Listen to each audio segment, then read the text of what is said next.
because we watched 24/7, and it was horrible this particular week. Just I don't even know. We didn't watch very much because we couldn't take anymore. It was Great Muta Month. And somehow it sucked. You'd think that Great Muta Month would be good. You'd be wrong.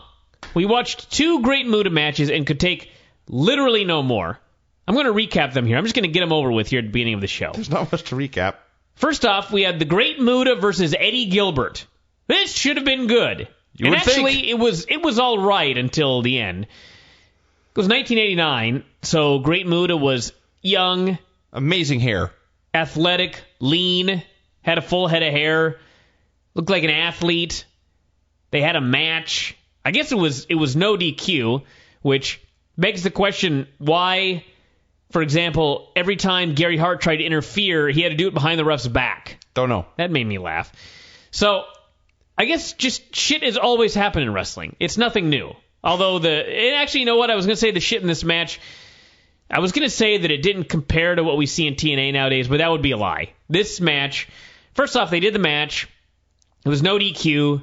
Gary Hart kept trying to avoid being seen by the ref. He interfered at one point, and so Tommy Rich came out to even the odds.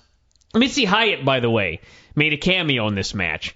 She came down to the ring with Eddie, and jumped up on the apron, and Muta immediately blew green mist into her eyes. She had a great freak out, and the Steiners came and carried her backstage. This was classic, goofy pro wrestling here at its finest. So they had this match. In a classic TNA moment, they announced that Rich and Gilbert were, quote, tied for the number 10 contendership. I'm not making this up. Tied for number 10. This was straight off Impact. Gets better. They had nerve holds and the such. Well, the best thing was it was no DQ, so Muta at one point unwrapped his wrist tape and began to strangle Eddie Gilbert with it. And this was no more effective than the nerve pinch or any chin lock you've ever seen. Yeah. In fact, at one point, Eddie, despite being strangled, hulked up. And then Muta pulled him back down by the hair and strangled him some more. Yeah. A poor use of the no DQ tip here. Then Hart hit the ring and grabbed Gilbert. Rich made the save, put Gary in a sleeper. Muta misted Rich. Gilbert went up top and did a flying high cross on Gary for the pin. Gary Hart. Yeah. Not Craig Proper. May as well have. If Craig Proper would have been there, apparently Eddie Gilbert could have pinned him. Apparently as first man to get a pin on anyone. Yeah. Because Eddie Gilbert pinned Gary Hart to defeat Great Muta in this one-on-one match. So anyway, I've seen better. Yes. Yeah. Do not take the time to watch this. I will also add that Eddie Gilbert, like a real man, was wearing white boots. Then we had Great Muta against the Giant. Actually, Great Muta versus Giant. Yes. He was not even the Giant. He was just Giant. He was not a noun. He was an adjective. He was Giant. You know, the Giant would be, of all the giants in the world, he's the Giant. I'm not quite sure what just giant means. Is that his first name? I like it. Is it a pronoun? No, it's an adjective. Like, they could have said tall or big, but they went with why giant. Why would they say that? Why would that be an identifier? I don't know. But it did make me laugh because he was Nick Patrick was the ref, and as far as referees go, Nick Patrick's a pretty big fella, and he came up to about Giant's chin or so. And then they claimed that Giant was 7'4". Sure. So I guess Nick Patrick is 6'11". Nick Patrick, by the way, is a referee for both of these matches. And is that right? In 1996, not 1989, everybody. In 1996, he had a mullet and a porn stash.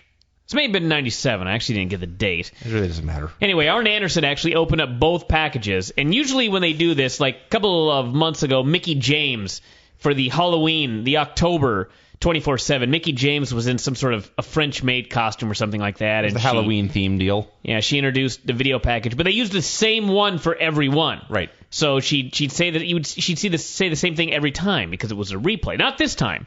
They had Arn cut a different promo for each match, all basically the same, which begs the question why they didn't just replay the same one over and over. And Arn cared so little for this. He looked like he rolled out of bed, put on the polo shirt he had worn the day before and his glasses and cut this promo. Yeah. And not his best appearance. So before the match, Randy Savage appeared on the rafters, cut a completely inexplicable promo. He said he was going to take care of Giant and Scott Steiner, and he was going to do this because he was a true writer. Yeah. I don't know what that means. Apparently, Big Show mentioned Sturgis, so I guess that's a motorcycle thing, being a true writer. Wow. As opposed to a false writer. Muta had aged a lot here in the last 8 years. So he got in the ring. NWO music played. Bischoff came out to do commentary. More bullshit. We were like 4 minutes in here, and nothing had happened. Bischoff has also aged quite a bit. Did a commentary with Shivani. Profoundly annoying. Shivani also was no good. Big Show jacked to the gills. Athletic, at least. They had a match. It was really not much. Muta went under the ring, came out the other side, drop-kicked his knee, tried a couple drop-kicks off the top, and then got caught in the third attempt and chokeslammed for the pin. He blew his mist and somehow missed the Big Show. I thought at first he blocked it, but then I realized there was no green anywhere on him. So apparently he had this big, giant target and missed everything. And so Big Show chokeslammed him and pinned him. There was a light under the ring, by the way. A very bright light. Yeah, he went under the ring, and the ring was lit underneath, which to me sounds like a fire hazard. But It was that was the highlight of this match, I think, was a light everything underneath else about the ring. this sucked. It was kind of amazing watching this and thinking, Big Show had been a wrestler at this point for like 2 years, maybe 3. Worked exactly the same as he does now. He's much better now. I guess. He is much better now. He didn't do anything in this match. He did a couple of kicks, he roared, he did a choke He slam. did a lot of clubbering. That's your average Big Show match. There's nothing wrong with that. Am I wrong? I don't think he's had a match this bad. Name me the last time he had a match There was this nothing to the match. bad.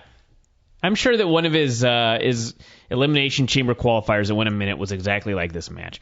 So I was going to say this went 11, but then there was like 5 minutes of Savage and Bischoff and what the hell else ever. So it blew. It definitely blew. 24/7 sucked this week. Let's play a song by Josh Baker.